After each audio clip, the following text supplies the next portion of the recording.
Всім добрий вечір.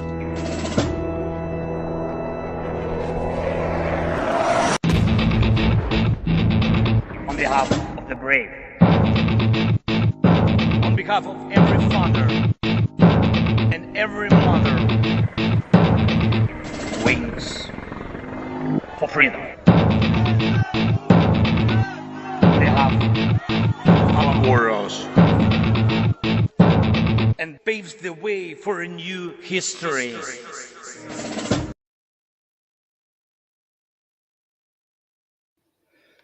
Hello and welcome to Tochnyi Weekly, the show that gets behind the headlines to discuss the full-scale Russian invasion of Ukraine. Today we have an excellent broadcast for you. First, I will be reading the news. That will be followed by an opinion piece from our contributor Bionade. Next, we will have a discussion of the German aid to Ukraine report.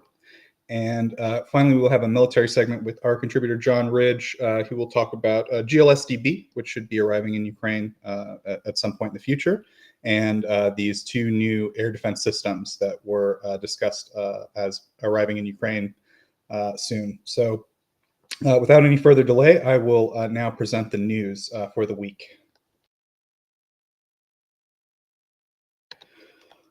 On January 4th, Russia experienced a significant internet outage affecting a wide range of services and websites across the country. The disruption was attributed to issues with the domain name system security extensions, specifically during updates to the system's security extension key, which led to the inaccessibility of .ru and .rf in Cyrillic domains. The outage impacted major web-based platforms such as Tinkoff Bank, Avito, Wildberries, the search engine Yandex. These are all sort of the Russian equivalents of all of your online services.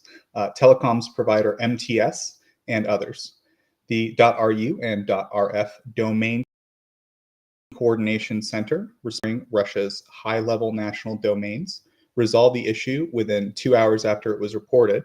However, DNS problems persisted for a long time until the updated data was distributed throughout the system. An ongoing investigation aims to understand the primary causes of the outage, with early investigations pointing to software issues related to creating encryption keys. The incident has sparked discussions regarding the robustness of Russia's internet infrastructure and its efforts to establish a sovereign internet system. The Sovereign Internet Law, which came into force in November 2019, aims to create an independent Russian internet that is protected from external actors. This law allows for central internet traffic control and monitoring, the creation of a national domain name system, and the capability for authorities to isolate the Russian internet from the global network during what is deemed a national emergency. This initiative is seen as an effort to increase surveillance and censorship within Russia by many Russians and outside commentators, particularly in the lead up to the March 2024 so-called presidential elections. Next item.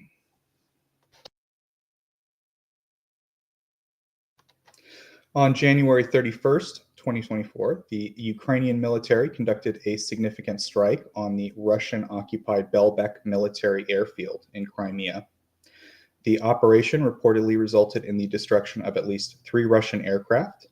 The Ukrainian Air Force commander, Mykola Oleschuk, acknowledged the operations, emphasizing the strategic importance of the airfield located near Sevastopol, the major Russian naval base.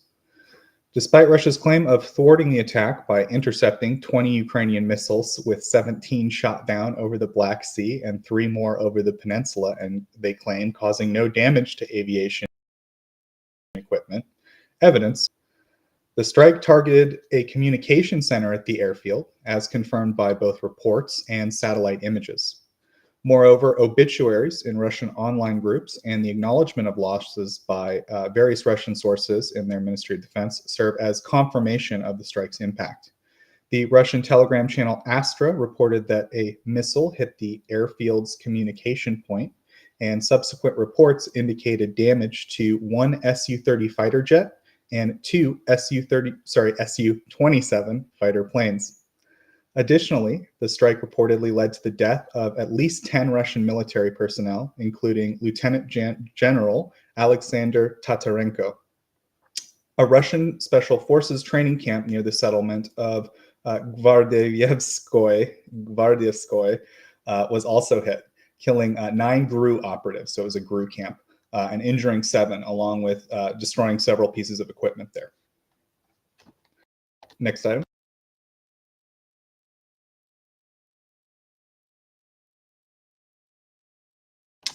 Also on January 31st, Russia and Ukraine conducted another large prisoner of war exchange, with Russia claiming to release 195 Ukrainian soldiers, and Ukraine stating it had received 207 people back. So in other words, there's a discrepancy between the number of soldiers Russia claimed to release and the number Ukraine is stated to have received.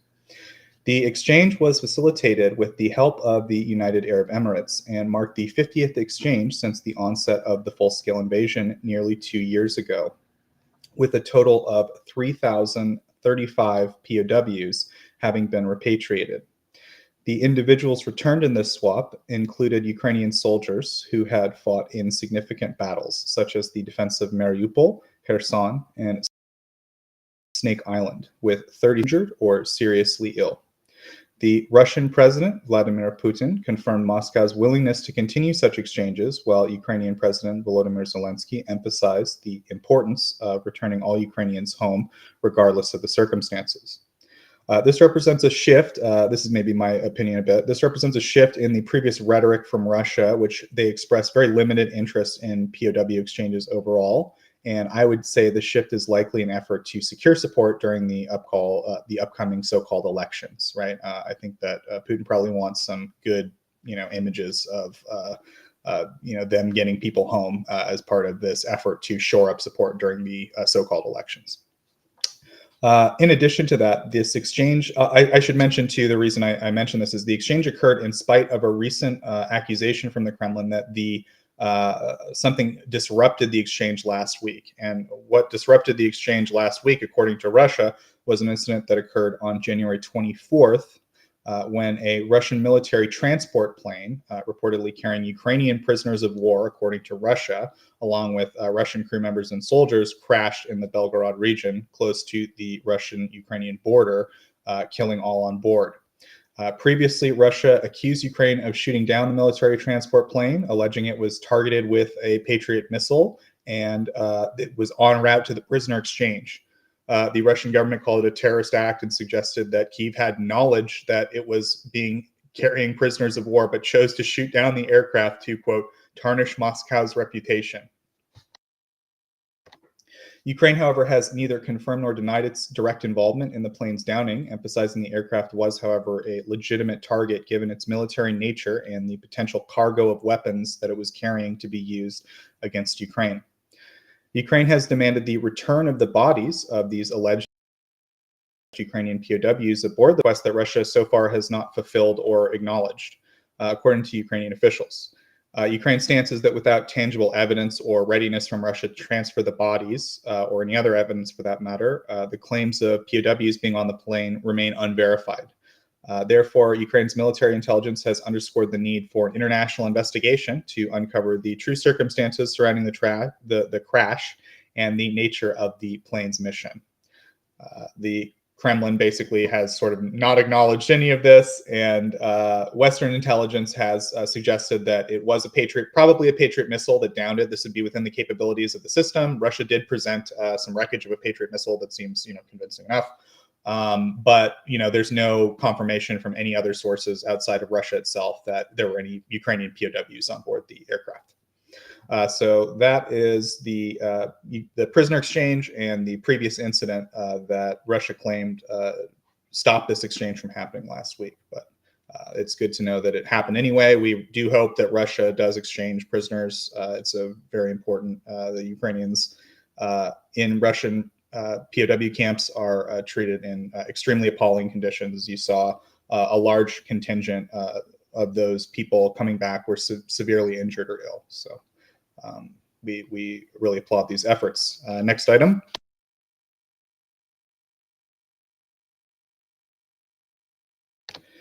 On February 1st, 2024, Ukrainian forces successfully struck and sank a Russian Black Sea Fleet vessel near occupied Crimea. The targeted vessel was the missile boat Ivanovets, a component of Russia's formidable maritime forces in the region. This attack was executed using sea drones, marking a sophisticated advancement in Ukraine's military capabilities concerning Russia's naval assets. The operation was carried out by a unit of the Ukrainian Armed Forces known as Group 13, which utilized naval drones. The Ivanovets was patrolling on Lake Danuzlav in western Crimea, a strategic location connected to the Black Sea, making it an important target for Ukrainian forces. The attack resulted in the Ivanovets sustaining multiple direct hits to its hull, causing damage that rendered the vessel incapable of any further operations and ultimately leading to its sinking.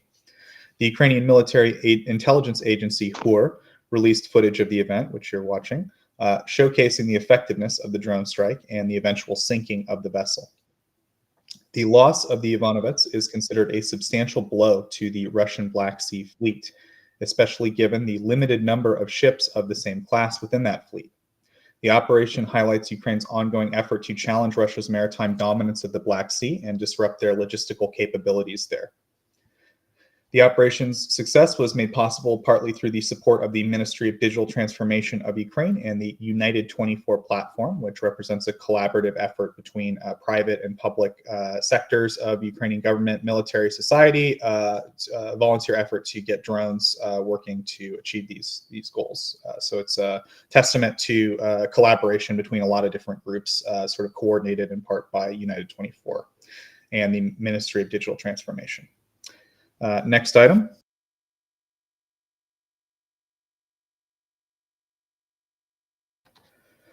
Also, on February 1st, 2024, European Union leaders reached a unanimous agreement to provide Ukraine with a significant financial aid package worth 50 billion euros, approximately 54 billion USD.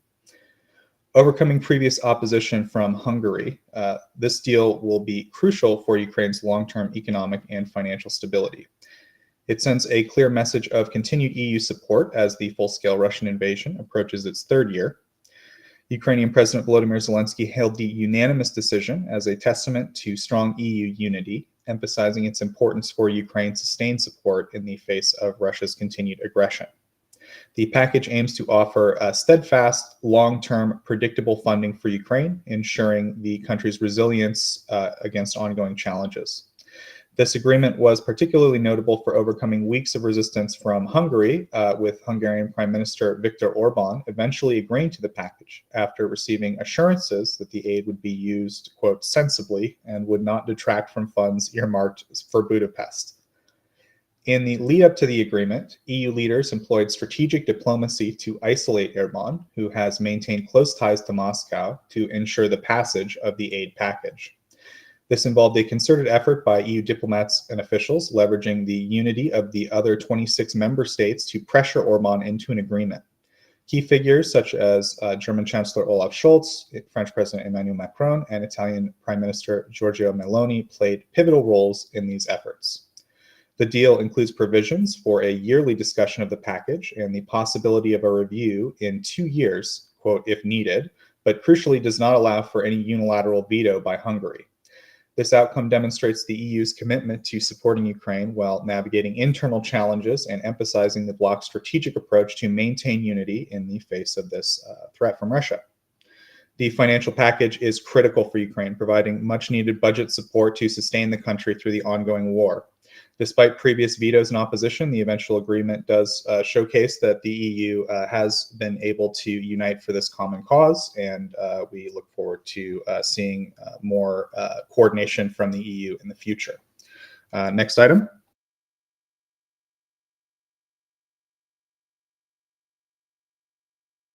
Basically, the last item for me this week, just a couple of military aid items.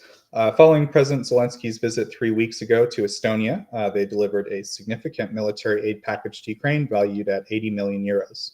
The aid package includes critical supplies such as Javelin anti-tank missiles, machine guns, small arms ammunition, diving equipment, and various unspecified vehicles. Estonia's commitment to supporting Ukraine extends beyond immediate military aid. The Estonian president, Alar Karis, previously announced a plan to allocate 1.2 billion in aid to Ukraine by the year 2027. This long-term support is intended to aid Ukraine in defense and reconstruction efforts. And the latest aid package and the long-term commitment continue to establish Estonia's role as one of the leading military donors relative to GDP, with their total defense contributions amounting to around 500 million euros since the onset of the full-scale war.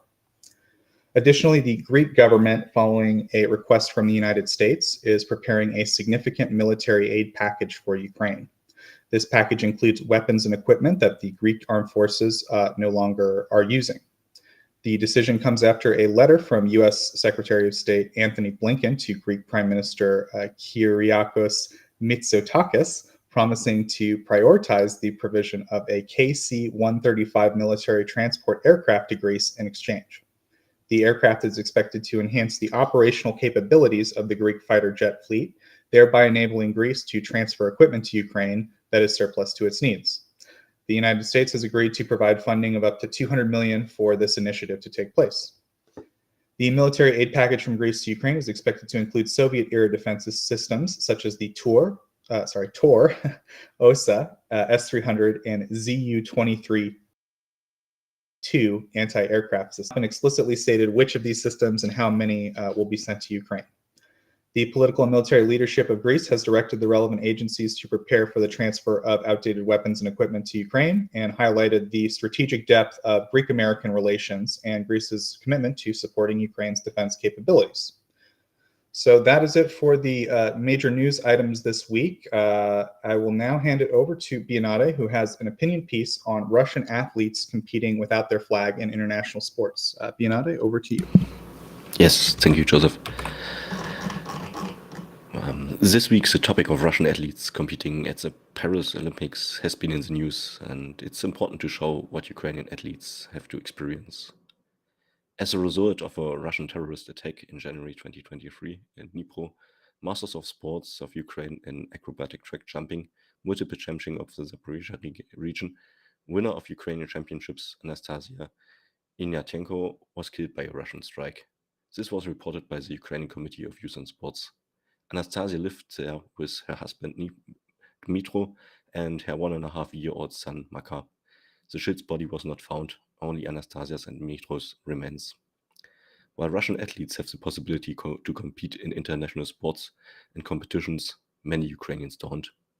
Russia is known for its state-sponsored use of doping and is not only depriving international athletes of their accomplishments, but it's also actively killing Ukrainian competitors in their genocidal war against the Ukrainian state and the society. Still, Russian athletes have the possibility to compete in almost all international sports without the flag of genocide, the flag of the Russian Federation, while proudly displaying this flag in their social media accounts. Viktor Tchachuk, a Ukrainian football player from Styr FC, who was a coach at Azovstal Junior High School, is no longer able to compete and train athletes, because he was killed in 2022 by a Russian sniper. A key point about Viktor: people like him inspire a wide spectrum of people within their communities. Sports coaches such as him wake up early on the weekend mornings to prepare the training ground, which is particularly difficult during the dark winter months. They inspire young people to achieve beyond that which they perceive they can. No one forgets such a teacher. Their memory endures. Russia stole Viktor's life, but it cannot steal his legacy. These are just two examples of the thousands of Ukrainian professional and amateur athletes which were murdered by Russia's genocidal endeavors in Ukraine. This summer, the 2024 Olympics in Paris will validate this practice. Even in the 2020 Olympics in Tokyo, the final composition of the Russian national team included 109 athletes from the Center Sports Club of the Army and 50 athletes from the Russian military personnel. The inhumane practice of a forced handshake under the guise of sportsmanship already had repressions against Olga Karlan, the Ukrainian fencer which refused to shake hands after defeating her Russian opponent, Anna Smirnova. Smirnova complained about this practice, which led to a disqualification of Olga Karlan. Smirnova, which claimed to condemn the Russian invasion of Ukraine, still posted multiple pictures of her and her brother who serves in the Russian army in uniform. There's no spirit of sportsmanship if you can just leave the court and start acting against these ideals. Misbehavior outside the competition should still have consequences. We strongly condemn these practices. If you want to read more about Ukrainian athletes who had their lives and careers stolen from them, please visit the website we are displaying now. The website is ukraineworld.org, and the report is Angels of Sport, Ukrainian athletes that were killed by Russia. Back to you, Joseph. Thank you very much, Bionade. Yeah, it's very unfortunate that Russia continues to participate in international sports and directly use it to legitimate the regime and often take pictures with Putin and things like that. So thank you very much for that. I did want to issue a correction that was mentioned to me by someone we've had on the Tochnyi before, Exit 266, who is great. So thanks so much for letting me know. The Ivanovets, the ship that I mentioned that was sunk by Ukraine this week, was not on the lake. It was geolocated. And I think I was showing the geolocation that was done up on screen. So I think I just read an old media report that the geolocation hadn't been done yet, or they're out of touch with the geolocation community, which is great. And they do excellent work. So thanks, guys who geolocated that. And thank you, Exit, for bringing that correction to my attention. And then up next, we will have our report from German aid to Ukraine. So over to you, German aid to Ukraine.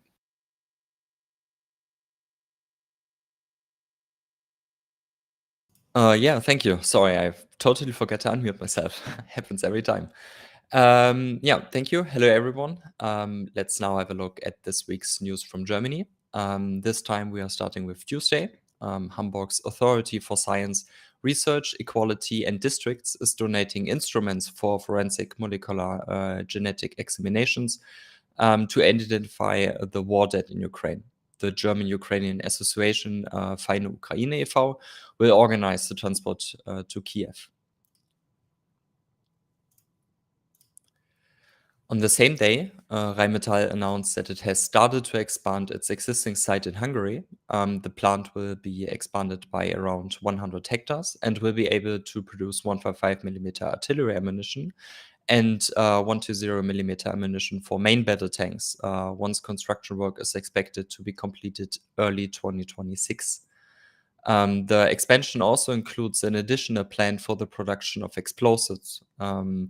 By the way, this is in addition to the possible ammunition factory in Lithuania, which has not been confirmed yet, and the already confirmed new factory in Germany. So yeah, really great developments there at Rheinmetall.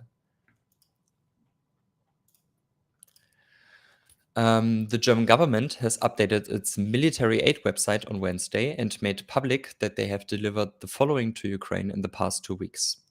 4 Bandwagen 206, 24 FFG APCs, 3 Vs and 1 MC mine clearing tanks, 1 bridge laying tank Biber, 14 mine plows, which could be intended for the T-72 main battle tanks, 4 border protection vehicles, 1 naval mine clearing system, 1 surveillance system for satellite communication, an unknown number of IRIS-T missiles for the German-delivered IRIS-T SLS launchers, around 1,000 shells of 155mm artillery ammunition, 450 snow chains, and 194,000 group motor rations. So food, basically. They also pledged a further 60 main plows, which will be delivered in the future. On the same day, Kiev's mayor Vitaly Klitschko made public that the German twin city Leipzig has donated 5 new all-terrain firefighting vehicles with modern foam-based fire extinguishing systems in different configurations.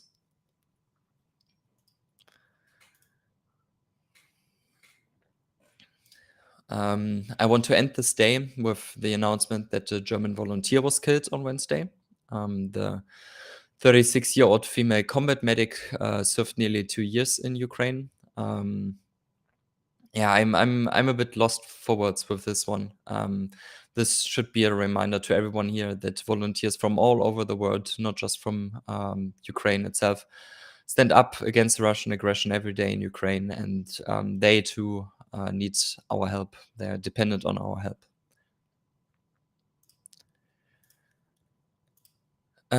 Something more positive. I reported on Friday that last year, German companies received more investment guarantees from the German government for investments in Ukraine than any other country in the world.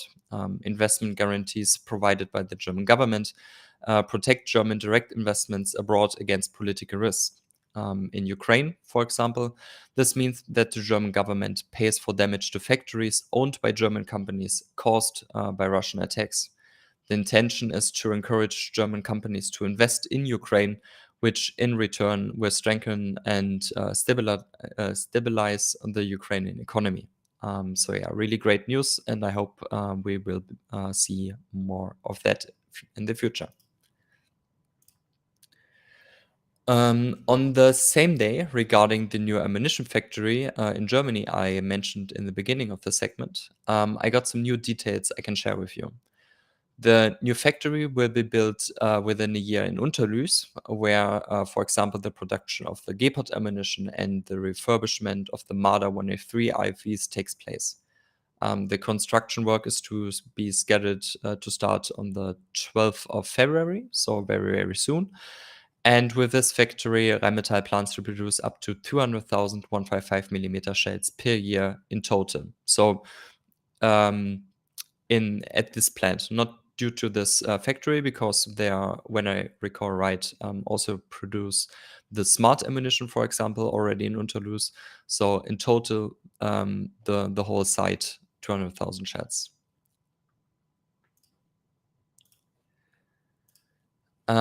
Yesterday, the Deputy Prime Minister for European and Euro-Atlantic Integration of Ukraine said in an interview with the FAZ that the German security guarantees for Ukraine should be finalized very soon. Germany prepared a draft agreement on bilateral security guarantees on Thursday. According to information obtained by the FAZ from German government circles, these are to be signed on the 16th of February during the Munich Security Conference.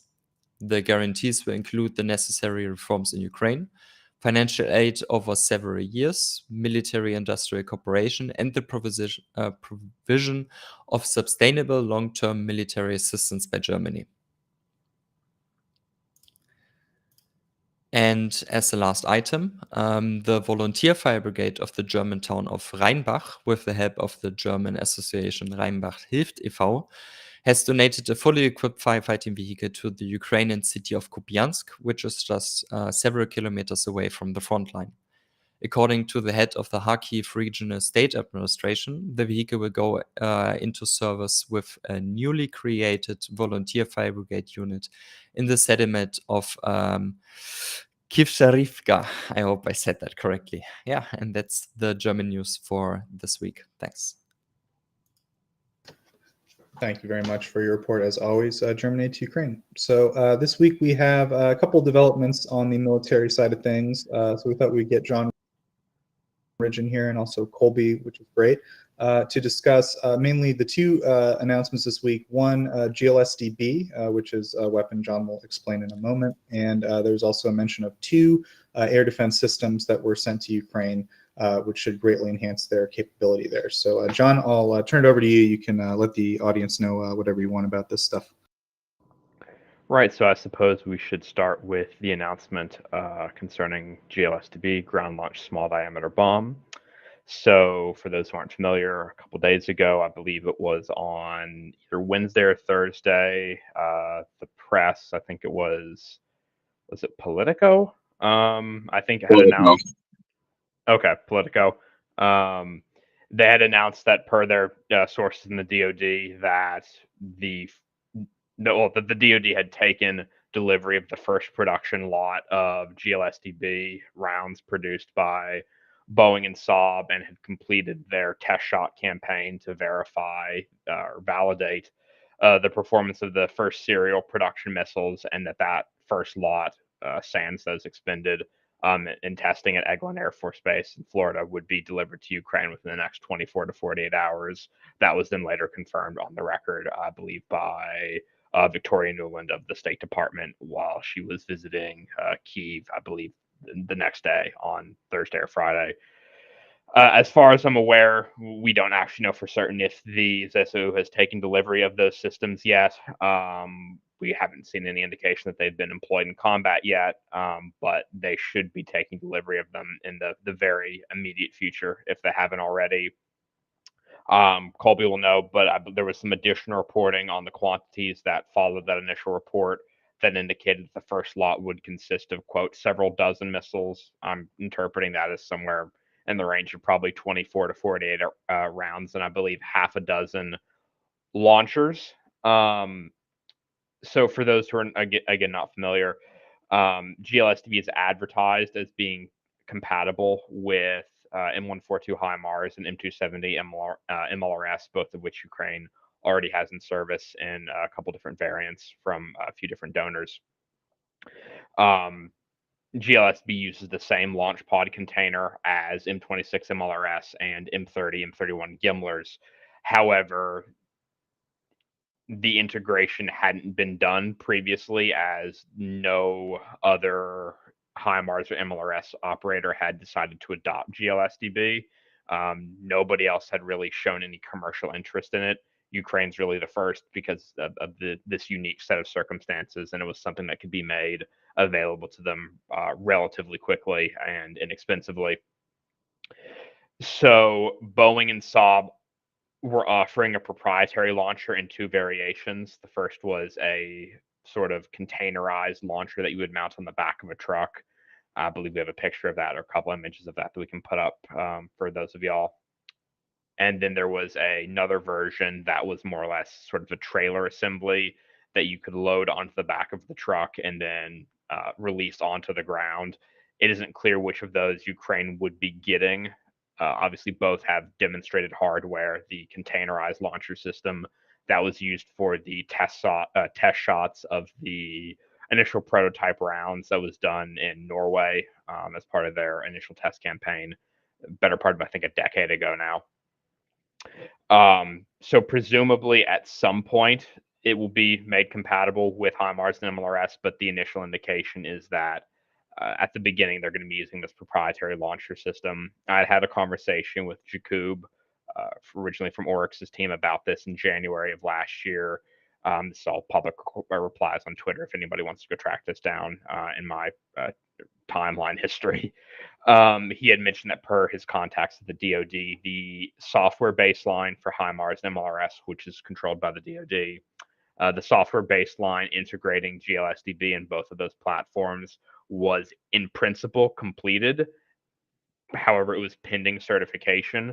My working assumption prior to this announcement is that that certification process would have been completed and that integration as a whole would have been completed by the time of delivery, given that it was about 9 months, and one would think that would be about long enough to complete that certification program and then do those test shots if needed with the missiles from that first serial production lot. But that doesn't seem to be the case yet. So presumably full integration with HIMARS MLRS is somewhere further out on the timeline. And in terms of just GLSDB itself, what it brings to the table, what it essentially is, it's a GBU-39 SDB small diameter bomb that has been adapted and mounted onto a solid rocket motor taken from a old decommissioned M26 MLRS rocket. For those, again, who aren't familiar, M26 MLRS was the first series of munitions introduced with M270 MLRS when it was first fielded in U.S. Army service. About 20 to 40 kilometer range, depending on the version, dispensed a bunch of DPICM submunitions. The U.S. Army and Marines fielded about 300 something thousand rounds over the course of its service, or over the course of its time in U.S. service.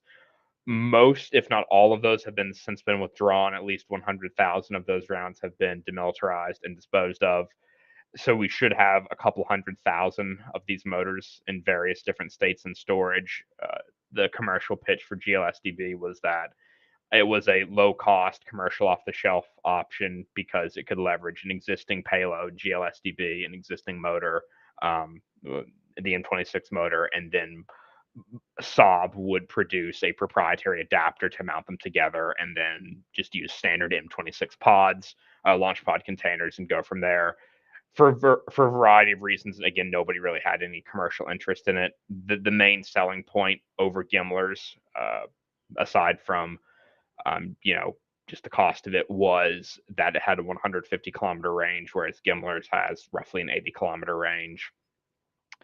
So this will, even though it's going to be in fairly limited quantity, this should expand Ukraine's ability to prosecute and hold certain targets at risk at this greater range bracket. So whereas previously, if they wanted to reach something beyond 80 kilometers, they either had to jig up something with a UAV, use a limited number of Tochnyi, or use Storm Shadow or Scout BG. Now they will have a more sustainable way to hold targets at risk in that 80 to 150 kilometer range band. Again, obviously scale is a concern here. They're only getting a couple dozen in the first production lot. We don't know at what rate Boeing and Saab can produce these. We don't know what rate they're trying to facilitize to. We don't know how many were contracted with the original contract placed by the DoD, which had a total valuation of, I believe, $33 million. And there's also the practical issue of the United States, the White House is out of funding mechanisms to continue to procure GLSDB for Ukraine beyond the production lots that we initially contracted, because USAI was exhausted several months ago. So until the Supplemental Appropriations Act is passed by Congress, the United States cannot actually procure any additional GLSDB rounds, again, beyond what was already slated to be delivered per the original contract. So sustainment here is going to be a concern, again, until that supplemental gets enacted, or unless another ally or partner, say in Europe, maybe Sweden themselves, for example, steps in and places orders with Boeing and Saab to keep those deliveries going in the interim, and to potentially supplement future additional U.S. orders.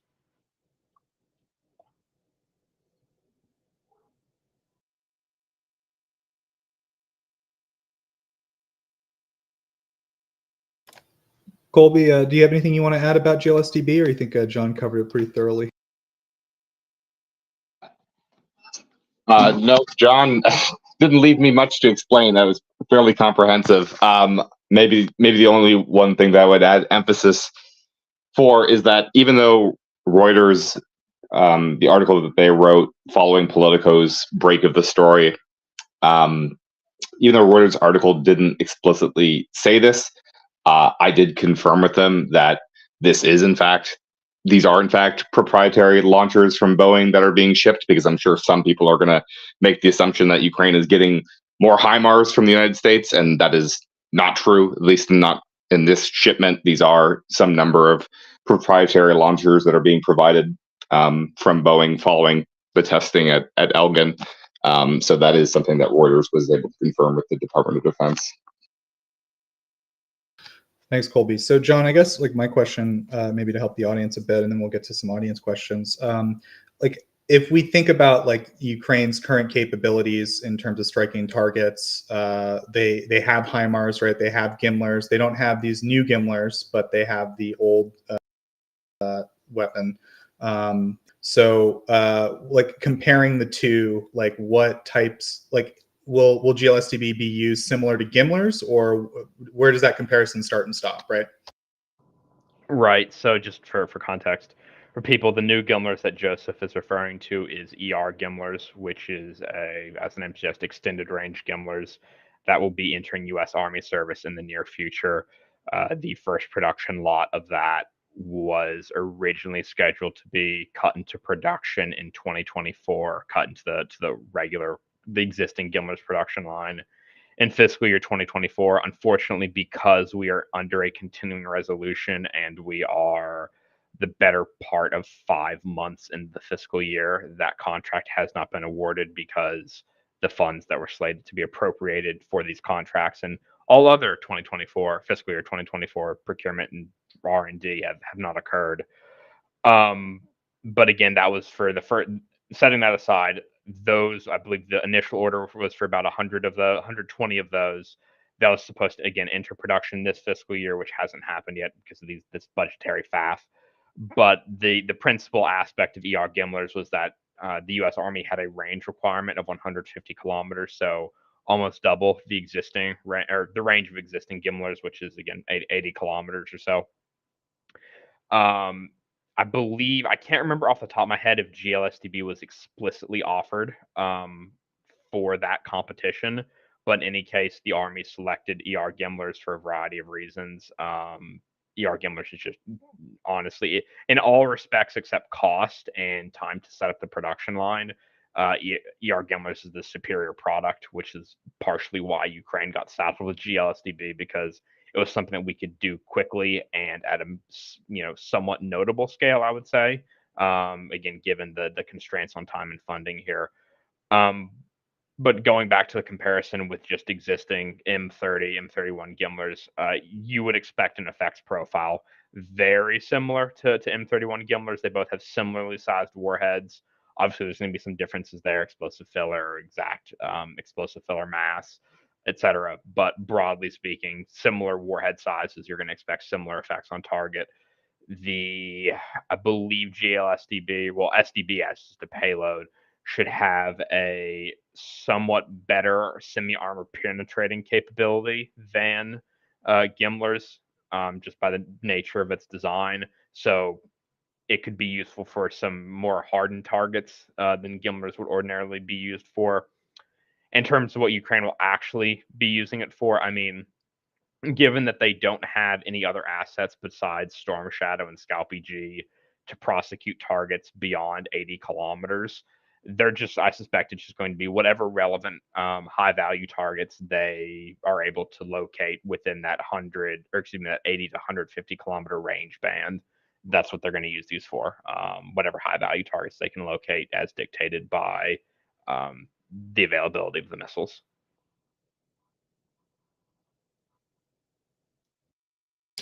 Yeah, thanks, John. So I think you mentioned this, but it seems like the targets that Ukraine would choose, because we have a question from Valentin Ivanov. What targets do we expect GLSDBs to be employed against? I assume similar stuff to Gimlers, right? Like troop concentration, a little bit more range, though, maybe? Go ahead.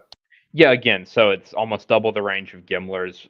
What I would say is that I wouldn't say it's the same type of targets as Gimlers, because the type of assets that Russia is going to have deployed, 80 to 100 kilometers, 80 to 150 kilometers from the front line are not the same assets they're going to have deployed between 0 and 80 kilometers from the front line. So, the type of tactical usage that we see with Gimlers, we may not see with GLSDB, just because of the nature of the assets that Russia has deployed at those distances from the front line.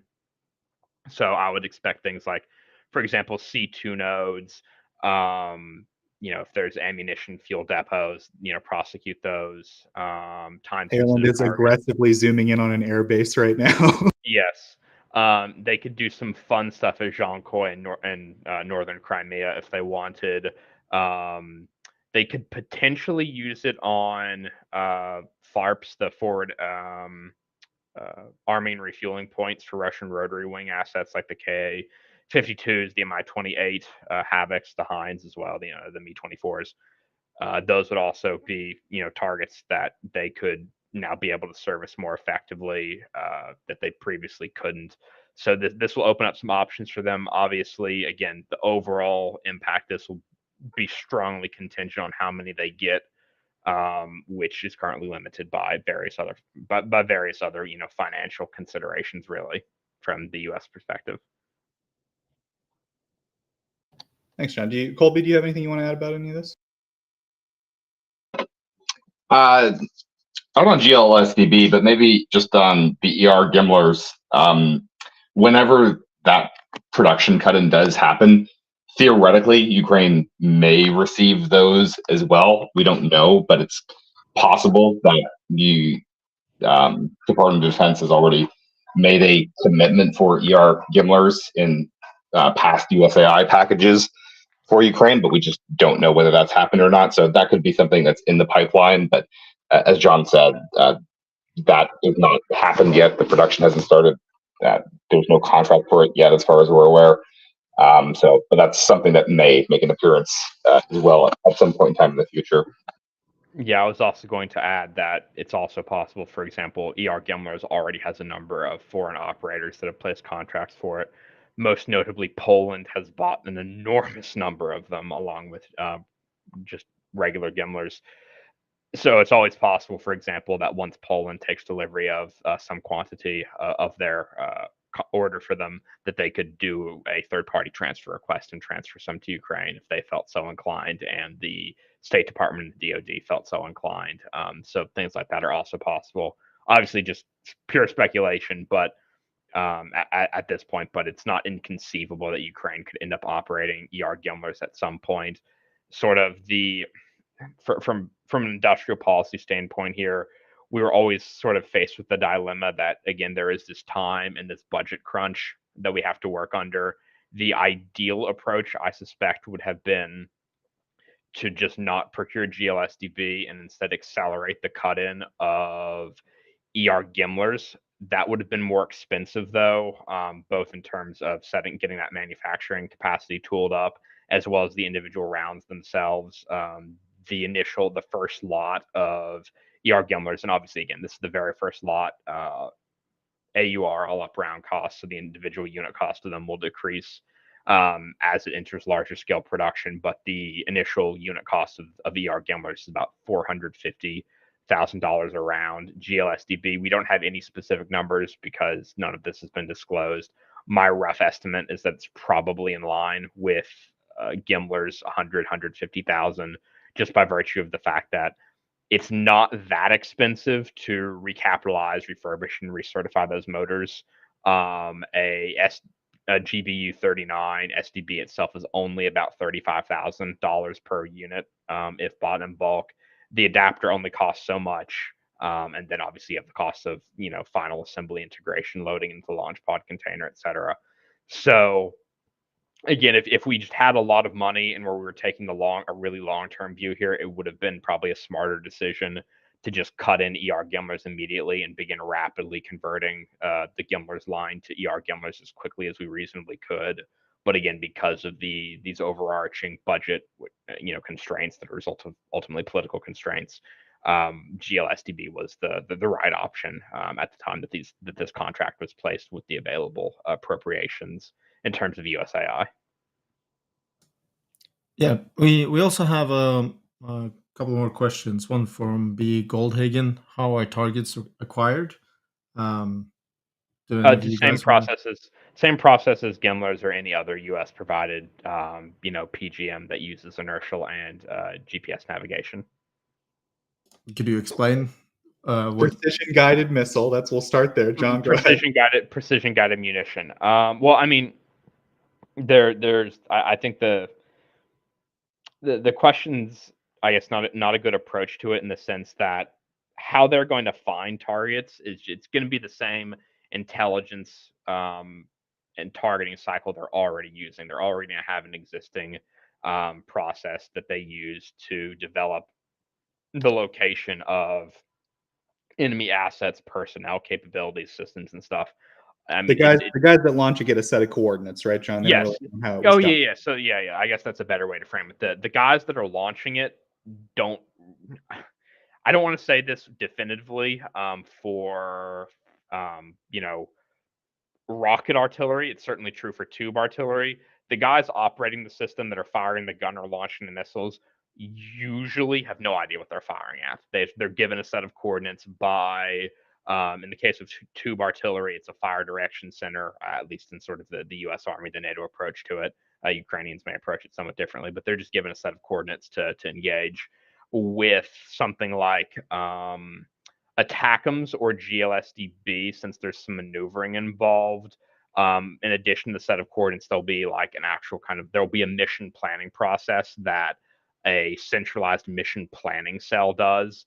That targeting data will then just be transmitted to the launcher, and the unit will just act upon that. So it's just the targeting is just done as part of their normal ISTAR cycle: intelligence, surveillance, target acquisition, and reconnaissance. Yeah, I mean, sometimes it's just going to be some guy on Telegram from Omsk, just posting a picture of him smiling in front of his a Ukrainian building in occupied territory that's become their HQ, and they get the coordinates for that and they launch. Or sometimes they get human intelligence. There's lots of ways they get coordinates, but then once they have the coordinates, the systems are relatively agnostic unless, as John said, there's some kind of precision guidance required to get it there. Well, it's not just precision guidance. So anything that you need route planning for. So one of the whole things with GLSDB is that it's advertised, like, for example, you can engage targets that are on the reverse slope of an incline, so a mountain or a large hill or a ridge line or something. You can route, because GLSDB is a glide bomb, you can route it around stuff. So beyond just putting in the coordinates into the weapon. So with Gimlers, it's a pretty simple matter of you put the coordinates in and it navigates on a quasi-ballistic trajectory to that set of coordinates, more or less. For ATACMS, it's a little bit more complicated because ATACMS is an aeroballistic missile, much more so than Gimlers, and it can maneuver significantly in azimuth. So, for example, you can have the launcher not in line with the target, have the missile fly out 30 degrees, more or less on a trajectory to fly past the target, and then suddenly have the missile just jank left or right towards the target to impact it right in terminal. You can do stuff like that. So the programming for it's a little bit more sophisticated. Something like GLSDB, if you want to make full use of its capabilities, you would need to do some of that route planning if you wanted to route it, say, around a mountain or a hill to hit something on the back of an incline, things like that. Now, given the terrain in Ukraine, I'm not sure the Ukrainians are actually going to get much use out of some of those capabilities. What I would suspect is that my general assumption going into this is that I would expect GLSDB to be somewhat less survivable against Russian integrated air and missile defenses than Gimlers, mainly because, again, it's a subsonic aerodynamic gliding threat. Not saying it's trivial for the Russians to shoot it down. It's smaller than Gimlers. It's going to be, a little bit harder to detect it. But from a kinematic standpoint of setting up an engagement, it should be a bit easier to defeat with, say, Tor, Buk, Pantsir, compared to Gimlers. So they may want to try and do some routing around, known Russian air defense sites, or, for example, if they're concerned with the fidelity of their guidance solution, they may want to route it around known Russian threat emitters, EW assets that could be performing GPS denial, etc. So they may, again, the mission planning process might be a little bit more sophisticated for GLSDB, depending on how the Ukrainians choose to employ it. But they're just going to leverage their existing targeting cycle to generate, these coordinates for these targets. Yeah, thank you, John. We also have another question from a viewer from Nectorn. Any chance they will use GLSDB against Konhar or Chonhar bridge, or is the word too small to be worth the use?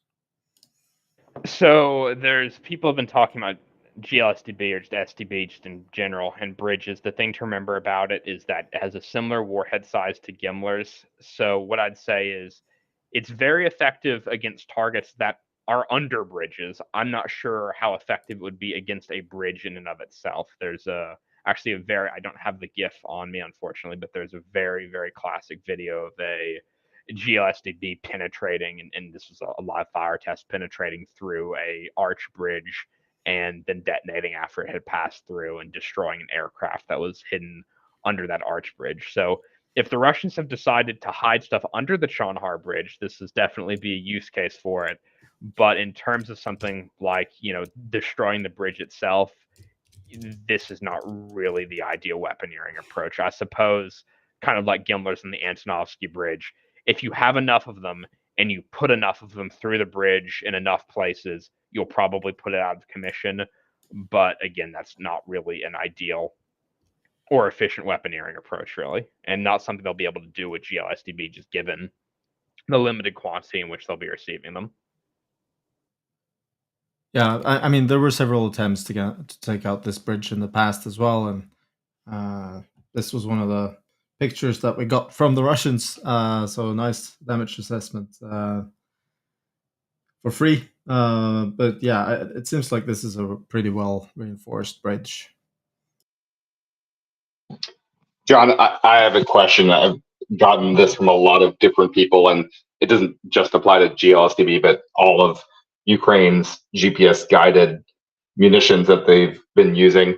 A lot of people seem to think that Russian EW has gotten so powerful and so effective that GPS guided munitions just aren't being useful for Ukraine anymore. And I know that's really not true. I mean, Russian EW is definitely something that is not it is capable and it's a factor in the battlefield, but I don't think it's on the level that any of the GPS guided munitions Ukraine has, whether it's Gimlers or Storm Shadow or soon ground launched small diameter bomb, are just useless. But a lot of people coming into my reply seem to have that assumption for some reason. So maybe you can talk about the state of Russian EW and GPS denial. Yeah, so we know based upon we know with reasonable confidence, based upon some publications that Russia has released, derived from interviews with Ukrainian personnel, that Russian EW is a factor, and there's been other sources that have been, I guess, disclosed less than legally, shall we say, that also reference this. Russian EW is clearly a factor in their mission planning process for both Gimlers, for JDMER, presumably for GLSDB as well. It certainly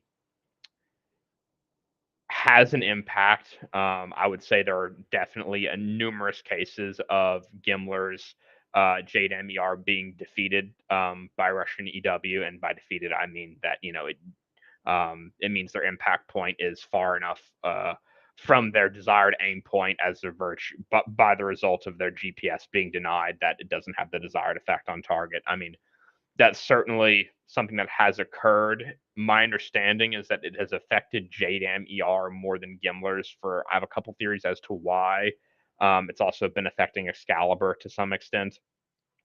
But it's not like 100% of these PGMs are being defeated. In the case of JDAM-ER, what we had found out was that rather than having to allocate one munition per aim point, they were having to allocate 2 to 3, and that would produce the desired effect on target. So again, it's very much situational. In general, Ukraine, if they have the ability to do so, Ukraine will try to neutralize EW assets that are defending a given target before using PGMs, if they can. So again, it's a very situational factor, I would say. It's a consideration, but it doesn't deny Ukraine the ability to effectively use their PGMs, like not even remotely close to that. It's the same thing as, the Russians are able to intercept some portion of Gimlers with their air defense capabilities, with Buk, with Tor primarily. Different numbers have been thrown around. I know Rusi said like 50%. My understanding is that that's a kind of a gross exaggeration. The real number's like closer to around 20-25%. But again, that just means that for some fire missions, they allocate 2 Gimlers to an aim point instead of 1. It doesn't, render these capabilities ineffective. It just it shapes the mission planning profile and the conditions under which they're used.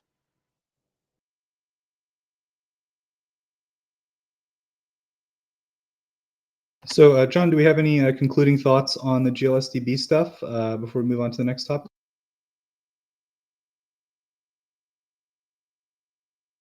I don't believe so. Colby, anything you wanted to add about GLSDB before we move to the next?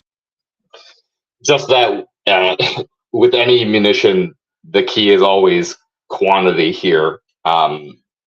This is a persistent problem for Ukraine. Obviously, 155, there's a severe shortage of ammunition relative to requirement. So the impact of GLSDB or anything else is just really going to depend on how many can be provided to Ukraine and on what timeline. Sounds like it's a small quantity to start, and hopefully that is able to ramp up to some degree, and the initial contract covered an amount that could potentially have some wider impacts, but there's definitely going to need to be further commitments and contracting options term to ensure that they have a sustained supply of these so that they can continue to use them and get some sort of wider impacts on the battlefield from them. Yeah, absolutely. Because as far as we know right now, we're talking about a couple dozen, but we need probably a couple hundred, ideally a couple thousand. Would that be accurate, Colby? Yeah, most definitely. Great. Okay, so the next topic is there was an announcement recently that two very capable air defense systems were headed to Ukraine. So, John, I'll let you kind of cover the details of that. Go ahead. Right. So the other day, President Zelensky had announced that Ukraine had received 2 additional air defense systems from partners that had the capability to intercept quote everything. And there's been a lot of he didn't specifically name the systems or who they were provided by, and so there's been some rather rampant speculation over what these assets are.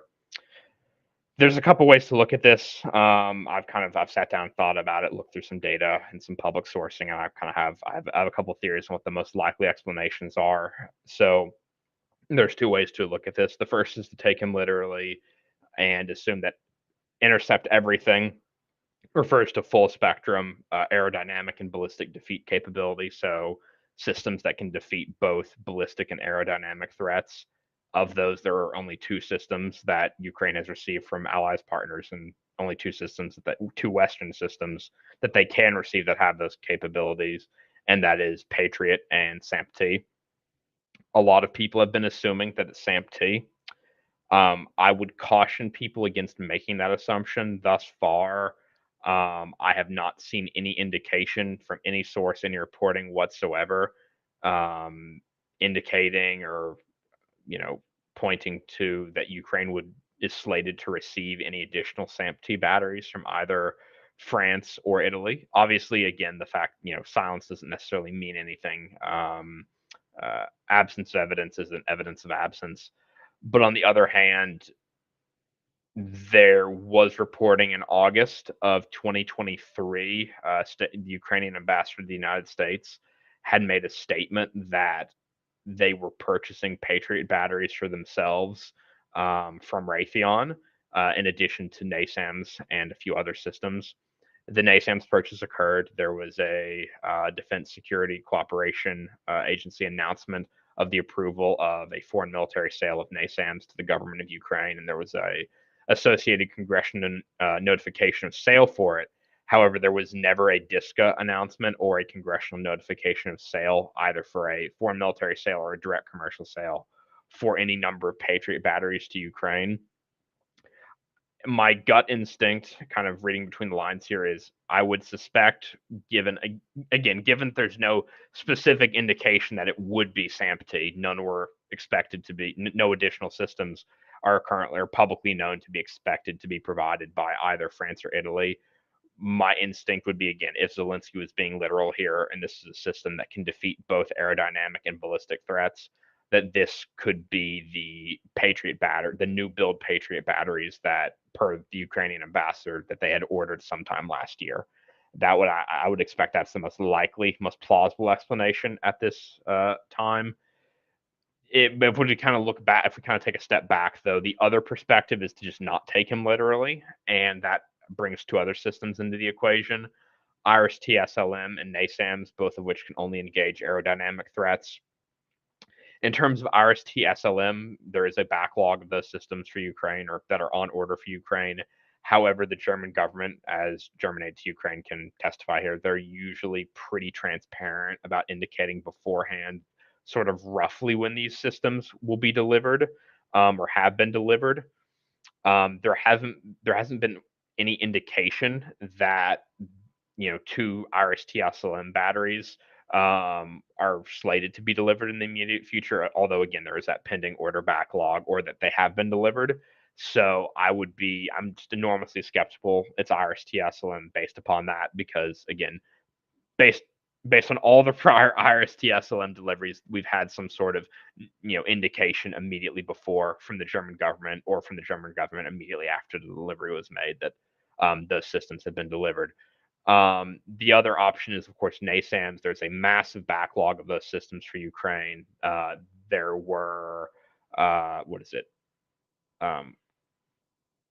14 complete batteries that have been ordered for them, and of those, I think either 3 or 4 have been delivered. So there's still a very large potential backlog, with a skeleton of at least 8 additional batteries delivered by Norway themselves.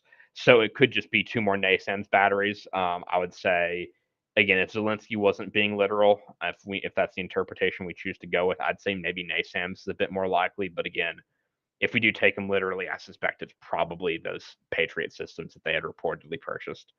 And in terms of there not being any sort of public notification, either from the Defense Security Cooperation Agency or a congressional notification of sale, my instinct would be that that would be an indicator that this was executed as a classified foreign military sale, which would not require public notification, either via DISCA or via just, in the congressional record as a congressional notification that would be notified in a classified setting to the relevant members of the Senate Foreign Relations Committee and the House Foreign Affairs Committee. So that would never enter into the public record unless really the customer chose to disclose it, the Ukrainian government or the U.S. leaked it or something.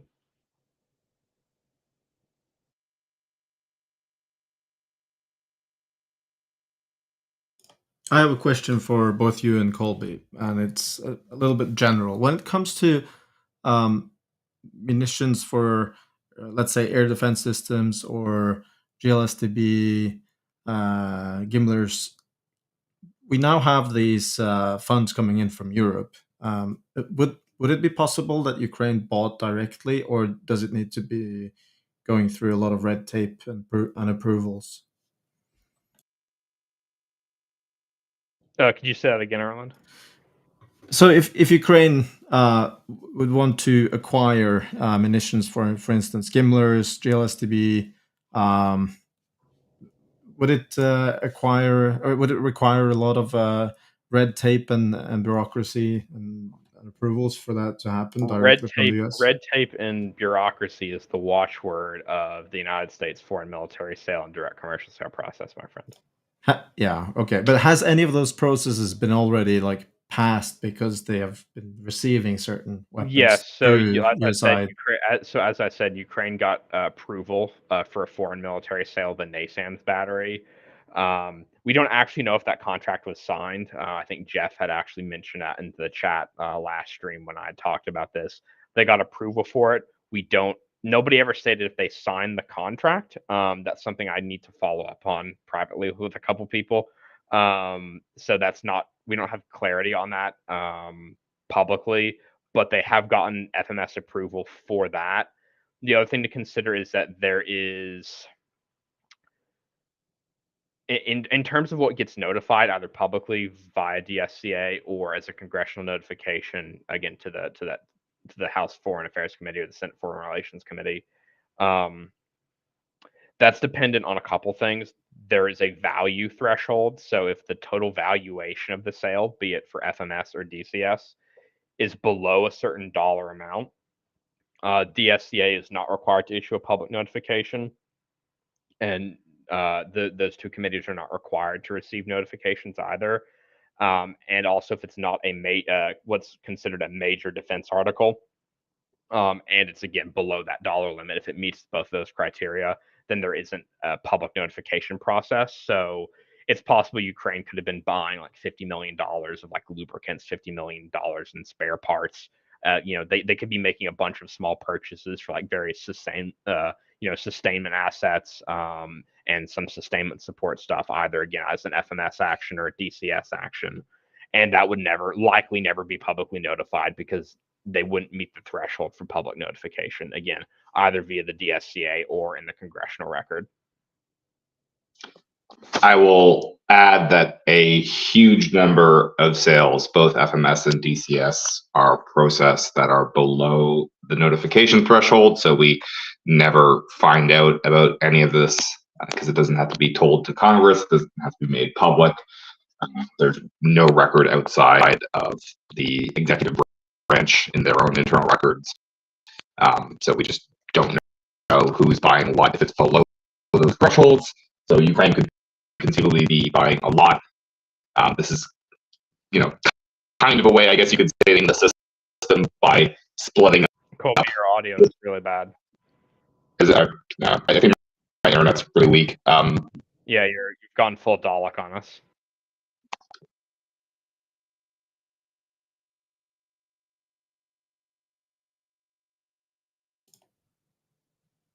Okay. I don't know if you can get better connection, Colby. Well, he left. Maybe he'll come back. You also sent me an article, John, before we went online. Do you want me to display that? Sure, go ahead. So this is pretty interesting. Yes, so that's the article in Ukrainian media from August of last year that in which the Ukrainian ambassador to the United States had referenced that they were purchasing various defense articles from the United States, NASAMS, ammunition, and Patriot. So if you scroll down, the context of this was the part of their push to get Lend-Lease reenacted as it expired at the end of fiscal year 2023. That was obviously not successful, but as part of this, I guess she casually slipped in that, oh, we have purchased Patriot, which nobody. It's unfortunate that I believe one Alex Rafoglu at the White House press corps, he followed up on it, and the DoD refused to comment. But unfortunately, no other journalist has bothered to follow this up with either Raytheon, the DoD, or State Department, or the Ukrainian government. Unfortunately. Colby, are you with us again? Mic check. You're all good, man. Okay, hopefully that holds. Yeah, so notification thresholds, there's a huge amount of sales that are going through below those thresholds, so we don't know what's getting sold to who. It's kind of a way to game the system, splitting up your purchases into smaller amounts so that Congress doesn't have to be notified. Although that doesn't, I mean, in some cases, for some customers, that's more important. Saudi Arabia does this a lot, and they kind of need to. Colby, because your audio's going again. Your audio's going again. Rip Colby.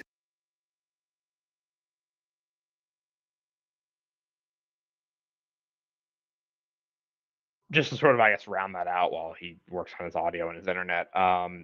It's just sort of the nature of the foreign military sale and the DCS process. You know, most countries when they're placing these sales, I mean, not everybody is buying these big new weapon systems in quantity all the time. Just sort of by the very nature of how armed forces military operations works, most of this stuff is going to be mainly stuff to support, training, operational support, and sustainment support. It's going to be spare parts. It's going to be lubricant. It's going to be all these other little things that you need to make these systems work, to operate them successfully in the field. And, that stuff, in aggregate, it's expensive, obviously. There's a reason why almost about like a third of the DoD budget, more than the GDP of some countries, goes to operations and maintenance. But the individual little components of this are small, so it adds up, obviously. But lubricant doesn't cost that much. A lot of these spare parts don't cost that much, so you end up with just for countries that are just getting all these things that they need for sustainment, it just ends up being a bunch of really small purchases that all fall below the relevant notification thresholds.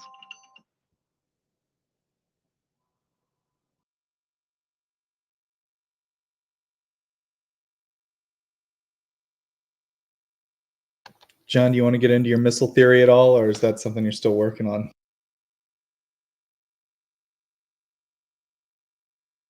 Come again? Do you want to get into your Patriot missile theory based on? Oh, right. Oh, yes. This is actually really interesting. So, obviously, the IL-76 that was shot down, presumably over Belgorod, a lot of claims circulated about that. Some very dubious claims were circulated by the Russians. But one aspect of it, besides the whole POW thing, was that the Russians claimed the Ukrainians shot it down, obviously. Well, the Russians released images of purported missile wreckage recovered in Belgorod. And what's particularly interesting is that that's Patriot wreckage. That is undeniably wreckage from a missile fired by Patriot. The color scheme's correct. The dimensions are all correct. The markings are all perfectly consistent with what you would expect from Patriot. Obviously, setting aside sort of, I know people raise the question of, well, they could have planted it there, blah, blah, blah, blah. That's a little bit aside from the point that I'm trying to get at here. What is uniquely interesting is that So that wreckage looks broadly consistent with a PAC-2, which we know Ukraine has received. PAC-2 GMT, same family of large diameter missiles, about 160 kilometer range. The U.S. has a lot of them in inventory. We've been providing them to the Ukrainians. And that's sort of one, aside from PAC-3, both CRI and MSE for ballistic missile defense. PAC-2 MSE is, or excuse me, PAC-2 MSE is what I'm talking about. PAC-2 and GMT are sort of the standard for long range aerodynamic threat defeat capability. What was interesting, though, was the Russians published what they claimed was text recovered, like serial numbers and production dates recovered from the wreckage, but they didn't actually post the pictures of the wreckage that they claimed that had been recovered from, just what was written on it. And the serial number and the manufacturing date was 1983. PAC-2 didn't enter U.S. service until 1990, and PAC-1 didn't enter U.S. service until after 83, I believe. So I went through some of the serial numbers and such.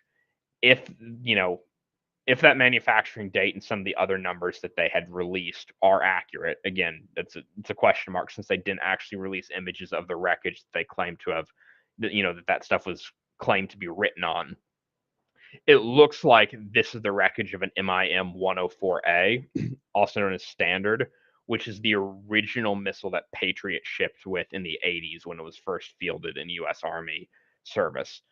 And this is rather shocking to me because I discussed this at some length many months ago last year when Patriot was first delivered concerning stockpiles of PAC-1 and Standard. Myself and those that I consulted with, we were all under the impression that all the PAC-1 stocks had been demilitarized and disposed of, as had Standard. That it appears that is not the case, and that we have somehow or another provided those ancient missiles to Ukraine, in addition to obviously PAC-2 GMT and PAC-3 CRI and PAC-3 MSE, all of which were previously known. So this is a rather interesting development. Again, sort of skirting around the question. Again, people are going to bring up, was it planted or not? Doesn't really matter to this. They obviously got the wreckage from somewhere, and I think it's unlikely that this is wreckage they recovered from like the 90s or the 80s that they just have had in storage for 40 years, just waiting to bust this out to stage a propaganda shoot. I would suspect they almost certainly recovered this wreckage following a Patriot engagement in Ukraine. Whether or not it was in Belgorod with the IL-76, that doesn't really matter to me, to be honest, for this. Just outside this. But in any case, it's a very strong indicator that we do actually have stocks of these older missiles and that we have provided them to Ukraine. This is rather beneficial because of their age. They've depreciated enormously in value. I can't put a specific quantitative figure to it because these munitions all depreciate according to different rates, and that's not really public information. There's you have to have access to some very, very deep DoD financial information to be able to actually compute the figures quantitatively, but they're going to have a depreciated value of near zero. The net book value for the purposes of presidential drawdown authority, as well as the basic valuation in general, it's just going to be near zero.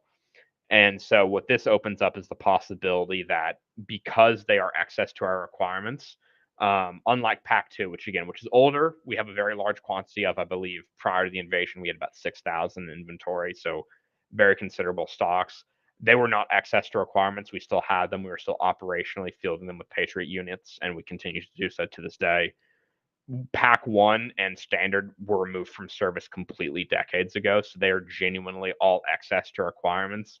We could transfer them. Well, therefore we could potentially transfer them to for free to Ukraine as an EDA, an excess defense articles grant.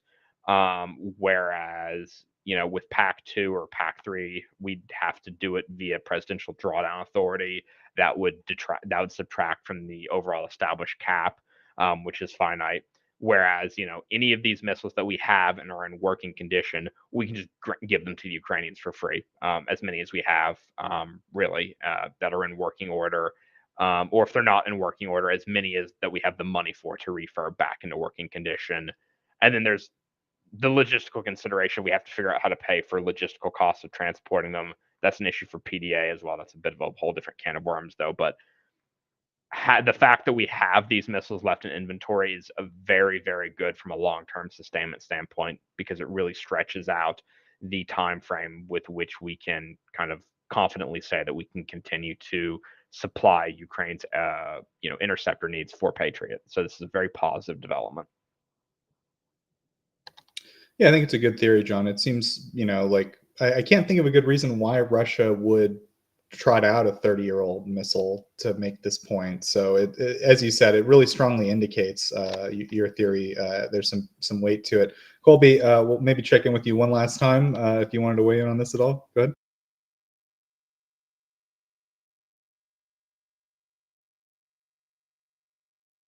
Just curious what Colby thought of your theory, John, but I guess his internet is not cooperating today. Okay, well, thank you, John, for your contributions today for the developments this week on military matters. We very much appreciate it. I think we maybe have one more segment today, Erland, with some developments on the Daniela side of things. Would you say that's accurate? I don't know. Daniela joined us, and then he started talking and sending me messages about Zelensky. I don't know.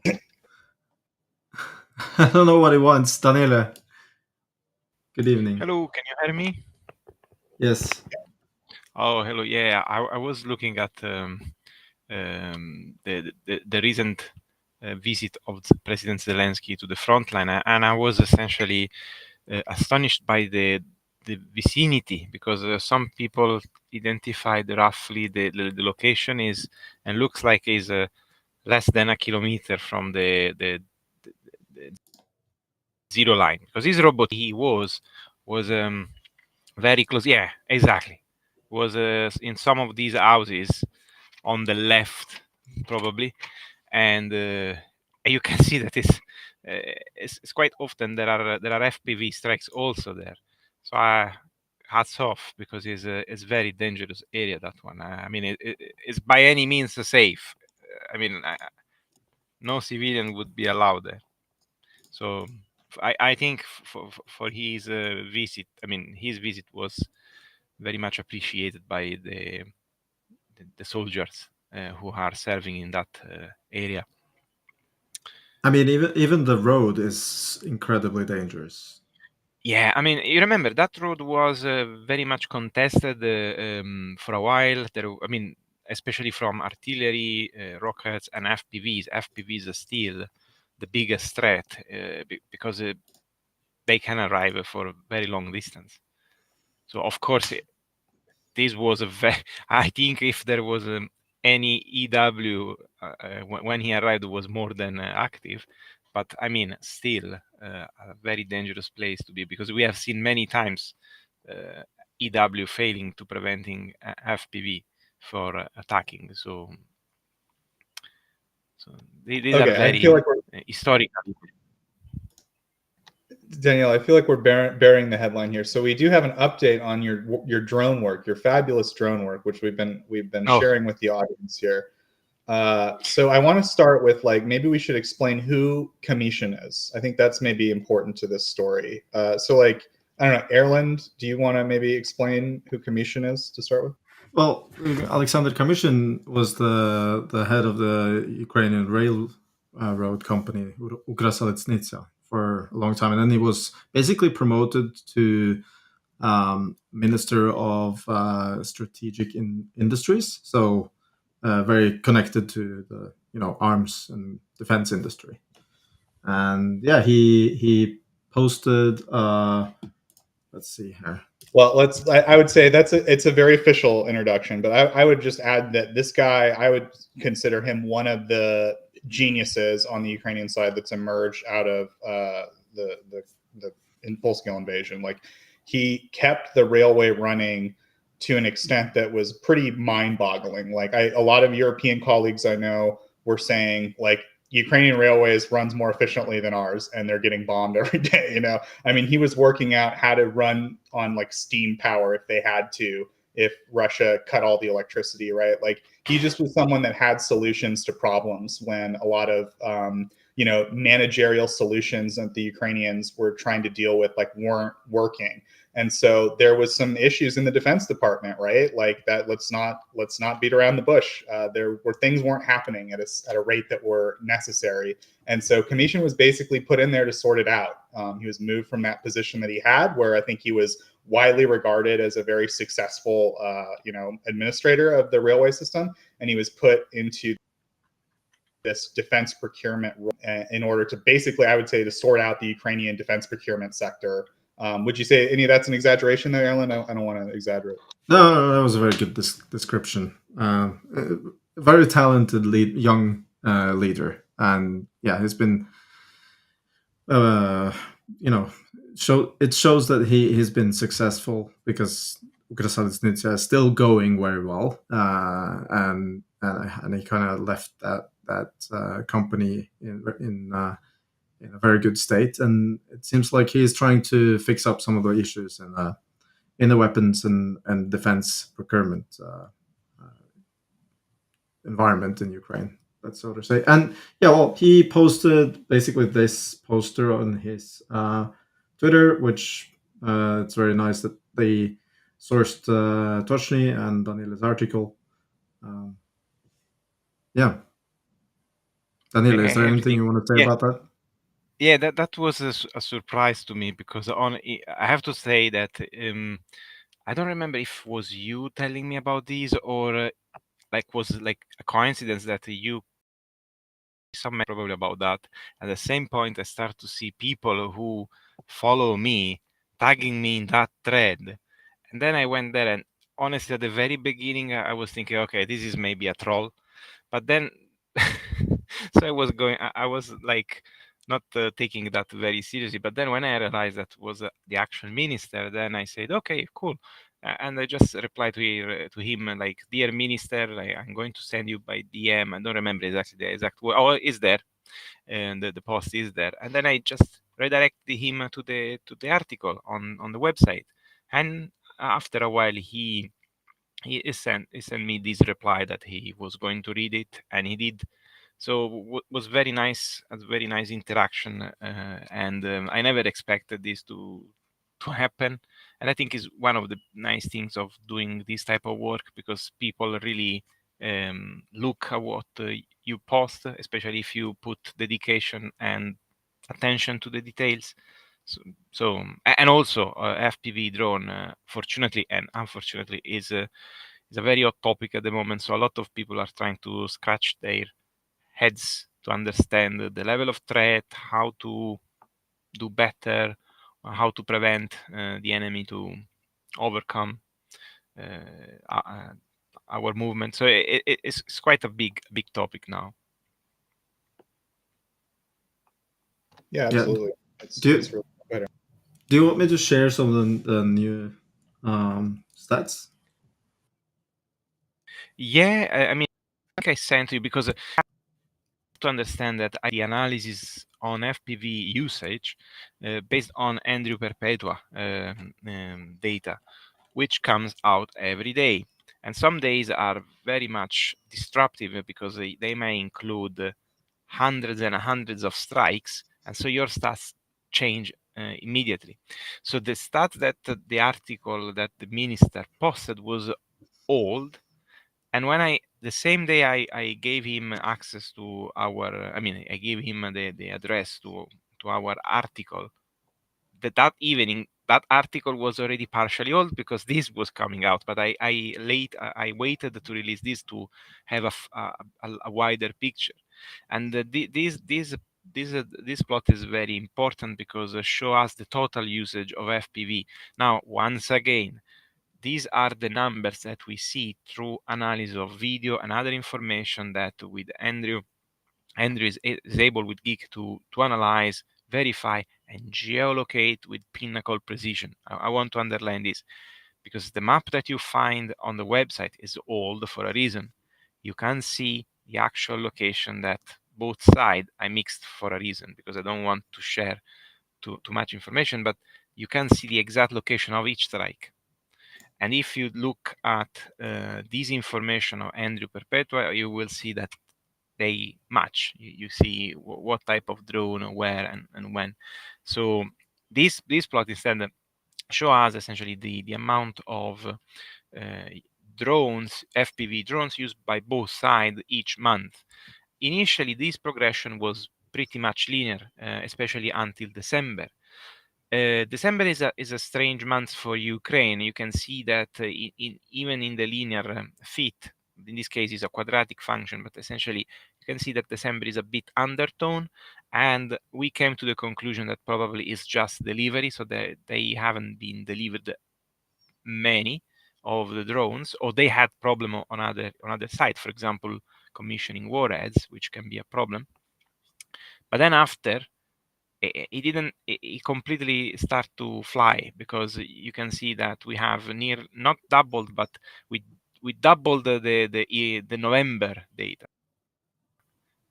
We introduced a bit more respect to December, so the growth is nearly quadratic. So it's growing very much at very high rate, and the same is occurring to the Russian. The Russian have experiencing the same trend, but they start with a gap which still present, and they are not going. I mean, for now, it doesn't look like they are going to overcome the production and the usage from Ukraine, but we will have to see the next few months to really understand the potentiality of both sides, honestly. But for now, Ukraine is in a good spot. Yeah, I mean, it's positive that Ukraine is outproducing the Russians, or at least outperforming, it seems, on FPV drone usage. But the negative thing is that the Russians are also increasing their use a lot, and this weapon is very dangerous and destructive. So I would say that this is very concerning in general. Especially if you look at the next plot, the one of infantry. If you can show that, would be nice. Just by one note, the data on the bottom right is now. I mean, these data are from the 2nd of February, so I excluded those data from the feed. Otherwise, the feed would be completely meaningless. So we still need, this is the data from infantry, and this is updated on the top right. When you see this plot, you will see top right, you will see the latest update of the database on which they are based. On the bottom left, the accreditation for the data source, who did the analysis on the right. And then you have the total for Russian and Ukrainians. And you can see that Ukrainians are ahead in the use. And initially, there was like a kind of, can I share the data? I think is better. Sure. Because I think you remember I had a problem with the script, and there was, and I think these data were those with the wee bug. So I want to share this one if I can. Can you see the screen? One sec. Yeah, essentially just for explain, you can see that nothing changed on that plot. Essentially, the growth is essentially that. But when you go for category, you will start to see, you had that big increase. In reality, they are nearly in parity, which for a user that didn't follow the story since last month could be okay, they are in parity. But look at where we were here. I remember we were discussing about this advantage from the Russian side. So this was quite concerning. But both sides increased largely the use. You can see 300 or more, and this is only what we see. So you can imagine how much more drones are used, and nearly a bit less than doubling for the Ukrainian, which, okay, I mean, they are in parity. And here, up to yesterday, because these are the data from yesterday, Ukrainian are ahead already.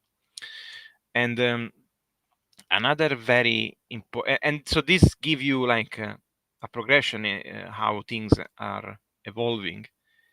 And this one is another data, which is very important, which is very blue, and tells us about the usage of FPV on Oh, we have a question. No, sorry. I just conclude this one, and then if there is any question, Erland, you can give the way. So this plot essentially is about vehicles per month, and you can see Ukraine has been mostly outpacing Russia, and there was like a decrease in December. You can see that there is this decrease, but then instead going down, it went up very substantially. So this is a very important signal because it tells us that there is no shortage used en masse to the target that they prefer. In particular, Ukraine hunts and try to destroy as much vehicle as possible, and the Russian, for many reasons, I don't want to say that they are capable, but they do mostly always the same error of advancing in lines with many tanks and armored vehicle, and they are easy prey of FPV Ukrainian FPV operator, as you can see. Instead, Ukraine has not less, but I come to the conclusion that they prefer to don't use vehicles unless it's very important, because as soon as they will use, they will end up doing the same end of the Russian being destroyed. Doesn't matter how good your vehicle it is. I don't know if there is any question, Erland, if you want to have a look. Real quick, guys, before we go to questions, I just wanted to like cover a little bit about the reaction to this, because I think it's like maybe a little bit important, right? Like just so people understand, this is, as far as we know, like the first real, like, you know, scientifically minded or like objectively minded study regarding this phenomenon. And we're like very glad to see the Ukrainian ministry looking into this. So it's really great to see their data. I just wanted to mention, you know, we briefly mentioned there's some Ukrainian, people online on Telegram and stuff talking about this, but there's also been a pretty strong reaction from the Russians. So I think, Erland, you noticed it the most. So if you could just comment on that just a little bit, and then we can go to the questions.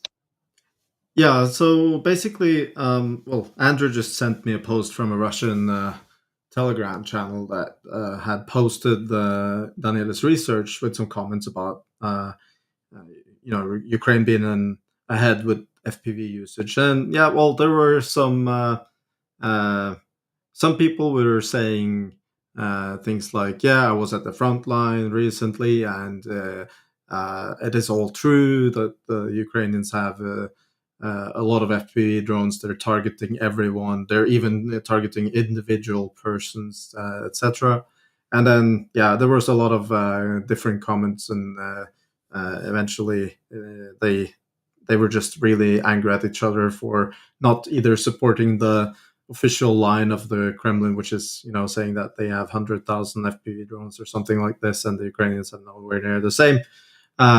So yeah, there was a lot of insults, etc. And yeah, they were not happy about this guy posting this stuff and saying it was, some sort of research funded by the American government, etc., which is obviously not true. Yeah, I think we've seen a marked increase in doom posting on the Russian side about drones lately. We can't attribute that directly to Daniela's work, but I feel like there's some indirect relationship there. I just wanted to comment on that. Yeah, it seems like because of this article and the traction it got, and it entered into Telegram circles, they basically just screenshotted the graphs, and they didn't, link to the article or anything like this. But you can see the logo and stuff. So people went to the website. I can see that from the stats, from geolocations. People, went and read the article from Russia. So it definitely arrived there, and it seems like it sparked some debate. I guess this was already a part of the discussion there, because it's definitely doing a lot of harm on the Russian side. We recently also saw a Russian column being absolutely obliterated, partially by FPV drones as well. So, and this is not just something happening, on the Russian side. The Ukrainians are also very frustrated about Russian FPVs. So we got a question. From Kellen, and thank you, Kellen, faithful viewer. Is Ukraine improving their EW technology, especially since Russians has advantage in this category? I'm not sure if the Russians have an advantage on the EW technology that is in particularly focused on drones. I wish we had Andrew here because he knows a lot more, because he's watching all the videos and he sees a lot more of interference with EW, etc. But Daniele, what's your impression? Oh well, I think so. I think the threat is so new that also the solution or in terms of electric warfare is very difficult to adapt. So electronic warfare, for the little that I know, is very point-wise defense. So you have these installation that ensure you a certain radius of effect. The problem is FPV drones are so mobile and so unpredictable and small. It's very easy to have this threat all along the entire front line. And so it's very difficult to cover with traditional methods everywhere. And plus, these type of drones start to have technique like a frequency hopping and other electronic warfare hardening methods that allows these to operate, or at least arrive very close to the objective and somehow hitting the target, even in the vicinity. So it's very hard for both sides to deploy an optimal solution. We have seen a lot of vehicle with EW having no effect on both sides, honestly. I mean, there is no information, official information about that, but we have seen on different Russian trucks, LOF, but also tanks being hit despite having technologies. So I think both are still trying to understand how to face the challenge. And I don't think, because this is a very new weapons system, despite it's very simple from the outside, I think both still they still on the learning curve. They are not like Russia is not having an advantage, because Russia have also to deter for the other threats, like long range precision strike munition, so I doubt about this advantage. Yeah, that's the Bradley one. Yeah, which we didn't see. I didn't see any Bradley hit in a video with that things on the top, but anyway, who knows? But I'm sure that if there was, Russian would be posting these all day long for a week at least. So yeah, so the thing is that EW systems, especially the more powerful ones, are very, very expensive. So, volunteers funding for, let's say, a platoon getting EW systems, you're either going to end up with basically maybe one system, or that is quite capable, or you're going to end up with very low range EW systems because of the price. And I just assume that these EW systems that are mounted on the Bradleys are probably procured by the military, and they probably also have better sources for procuring them. I would also assume, without knowing, that for sure that these things are also in scarce supply, because this is in very high demand, and it's a relatively new field, and it's not like you can just pump them out indefinitely very fast. You need to ramp up production of these things as well, like any other military articles. It's tedious. Okay, so we got a few questions, and we got especially one for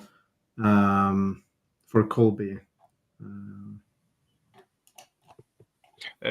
Can I just finish one thing, because I think Jeff Yeah, sure. had.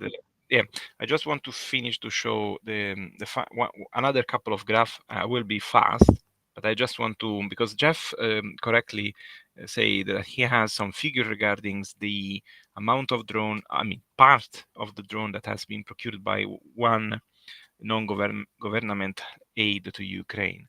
And just to give you, so this is the third and last point. So this is the attack on position, which include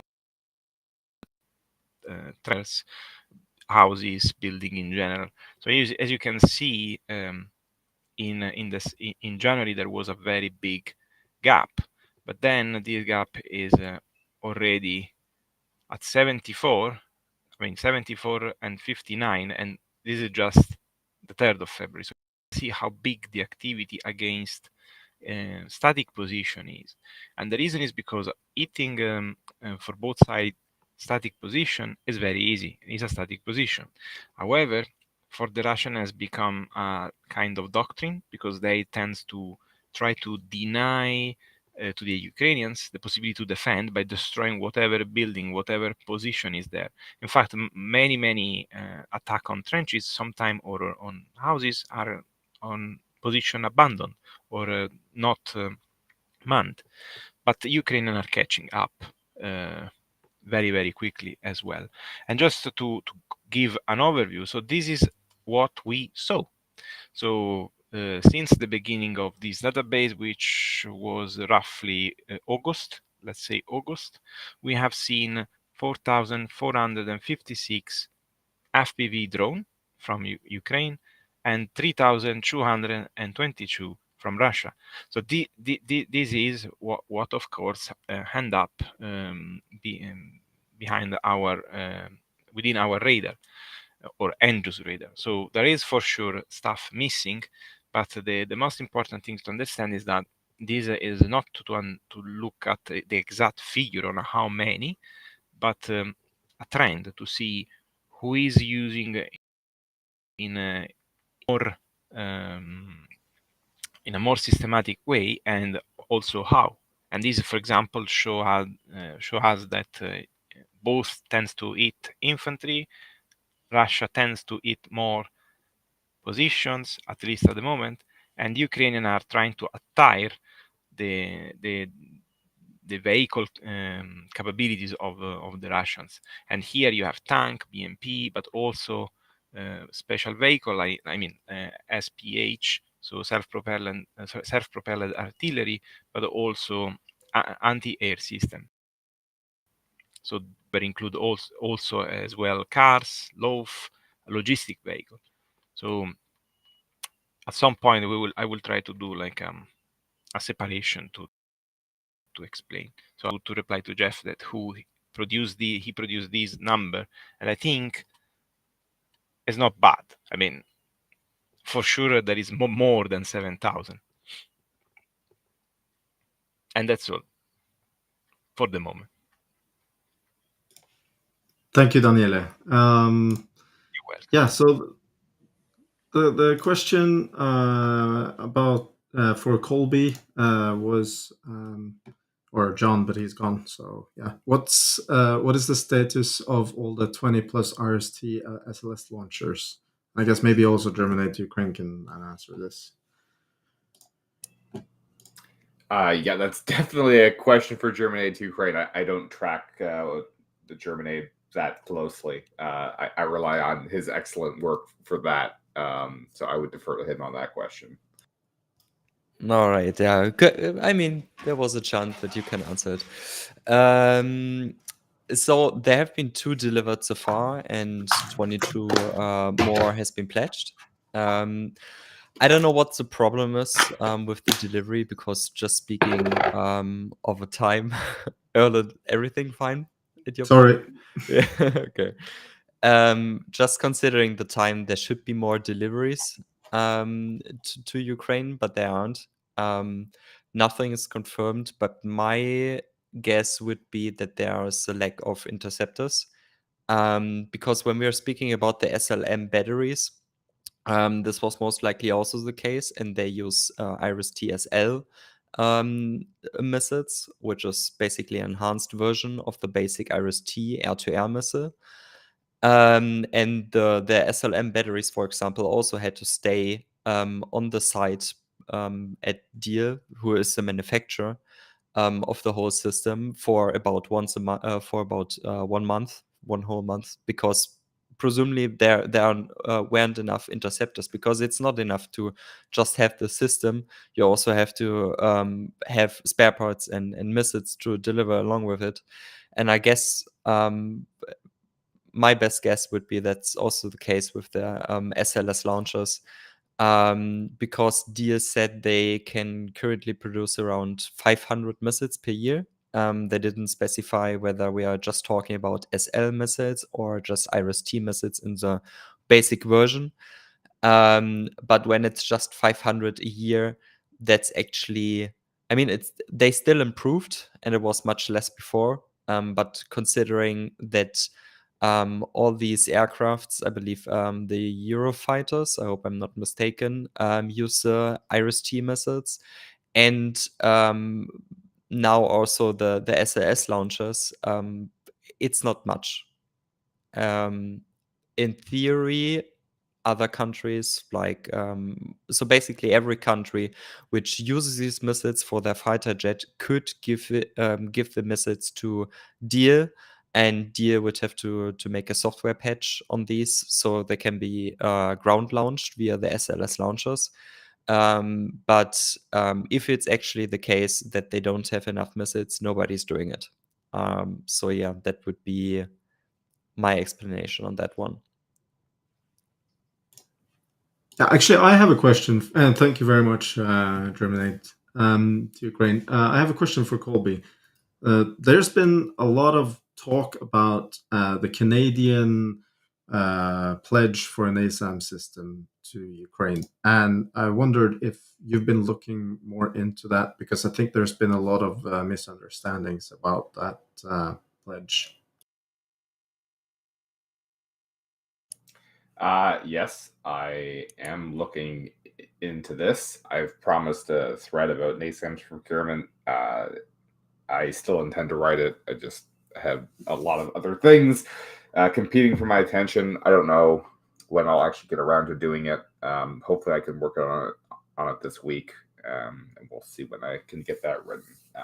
But yeah, I will say that is something that is coming, because there is lots of misinformation about it. But fundamentally, people just need to understand that these NASAMS systems need to be built. There is no warehouse filled with radars and launchers and fire distribution centers. It all has to get produced. That takes time.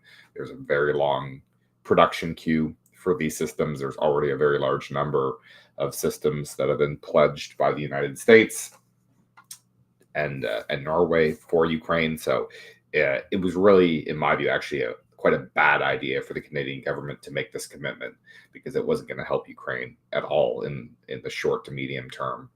It was at least going to be a couple of years probably before this got produced and delivered to Ukraine, and that money would have been much better spent on something else that could make a more tangible difference for Ukraine in the short term. So big miss by the Canadian government.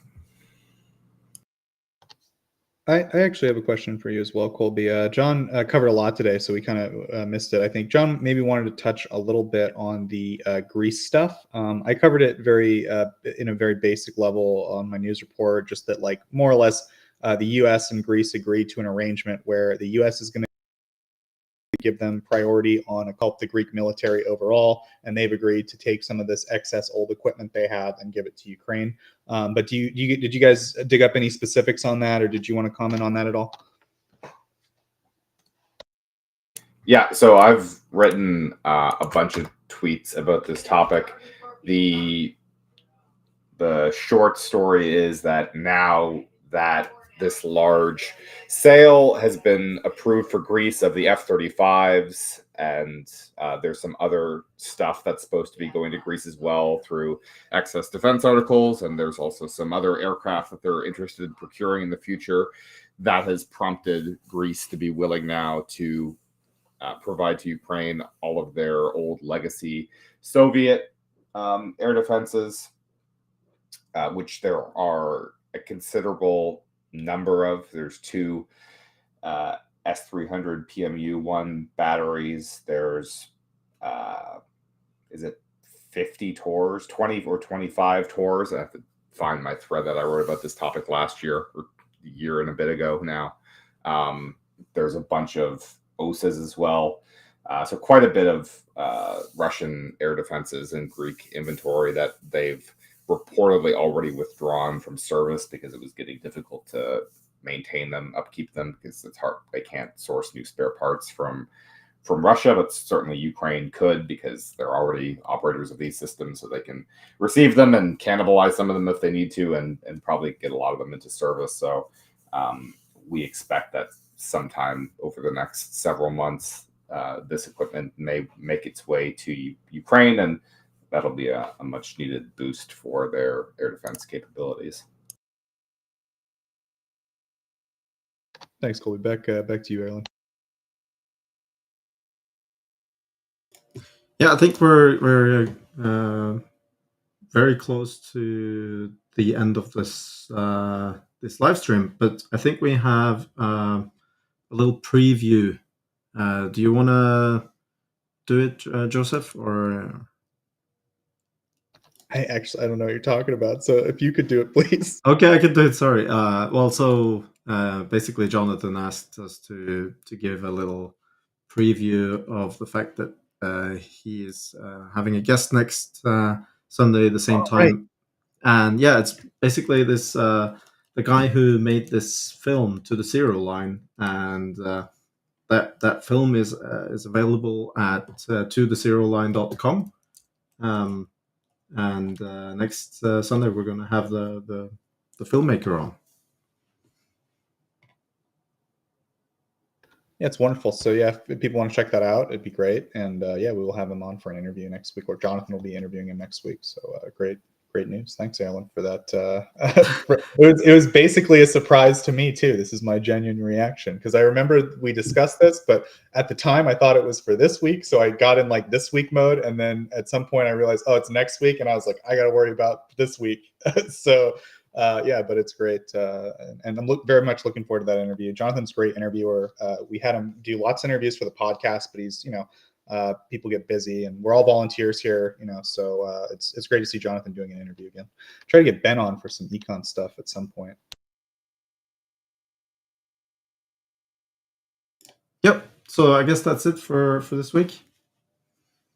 I think so. So thanks everyone for tuning in. We appreciate everyone listening to the broadcast. Hopefully you took away some information this week. If you could, please like the stream. We do appreciate it. It helps spread the word about what we're doing here. And we do our best to provide accurate coverage of the full-scale Russian invasion of Ukraine. That's all we do. We're an international collection of volunteers, and we just work to get correct information out there on the internet about what's going on. So thank you very much again to our audience, and also thank you, of course, to our contributors for putting together a bunch of great material for us this week. Learned a lot myself, so thanks, guys. And again, we broadcast every week, Sunday, 2 hours ago from now.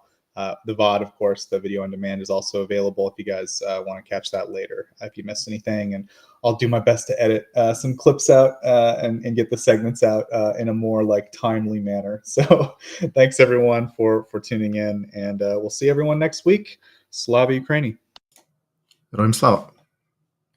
Heroям slava. On behalf of the brave